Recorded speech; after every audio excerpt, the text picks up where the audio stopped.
Oh, I'm Emil Carter. And I'm Crowley Ashland. This is your school news. This Wednesday, there are parent-teacher conferences from 4:30 to 7:30. And this Thursday, there are also parent-teacher conferences from 8 till 11:30. And there is no school Thursday or Friday.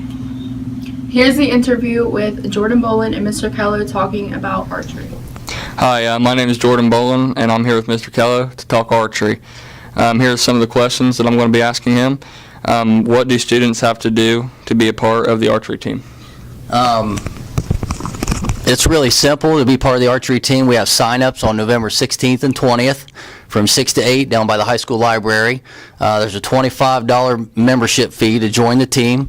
And really the only thing that you have to bring with you to be a part of the team is you've got to provide your own bow. We provide everything else.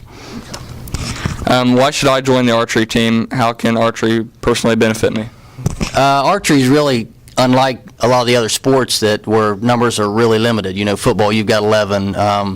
Basketball, you've got 5 that are playing all the time. With archery, we can have up to 24 kids per team participating at one time in all of the tournaments. As far as benefiting you, it really works on focus and patience. It also gets you into a sport that can be a lifelong sport, such as, I bow hunt. So it's something that I can do up to my later years. Can I play other sports and still be a part of the archery team? We have in the past adapted our program to where we allow that as far as kids playing other sports. We are getting to the point where we would like to see just 24 kids be straight archery, but if you play other sports, we work around that. If you play other sports, you can go to your practices and then you can come to the archery practices, which archery only practices 2 days a week. So we have 4 practices a week, so if you have to go to, say you got practice for basketball on Tuesday and archery practice is Tuesday, well, you can go to Wednesday's archery practice and make it up. Okay. Welcome back. On Wednesday, we're going to have the Veterans Day Assembly. It's at 1:30. And on November 14th, we're going to have a 2-hour early dismissal. On November 17th, we're going to hand out interims, and to meet the team will be on November 17th also at 7 o'clock in the high school gym. Here is the Veterans Day Assembly interview with Joey Adams and Mr. Leach. All right, my name is Joey Adams, and I'm standing here with my favorite teacher of all time, Mr. Leach. I got a few questions for you about Veterans Day and the Veterans Day Assembly. Okay.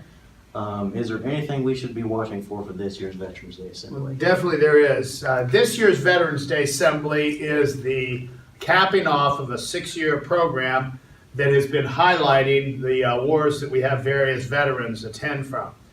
And so this year, the Assembly is going to especially honor those who served in Iraq and Afghanistan, our youngest veterans. And I am excited about this because some of these veterans are previous students that were in this class since I've been a teacher. The first time we did this, we highlighted World War II with some extra things in the assembly, dancing of the period, reenactments of food drives and things like that. The next year, an outstanding assembly about the Korean War when we had students, the football team actually, enact the statues of the Korean War Monument in Washington, D.C. The following year, we highlighted the Vietnam War and explained the draft to all who were present and recognized the veterans that were there who had been drafted.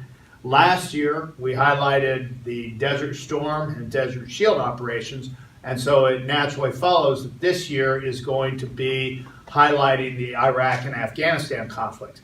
And that puts us in perfect position for next year, the 100th anniversary of the first Veterans Day, 1918, we will be highlighting World War I, and we'll start that whole process over again. Thank you.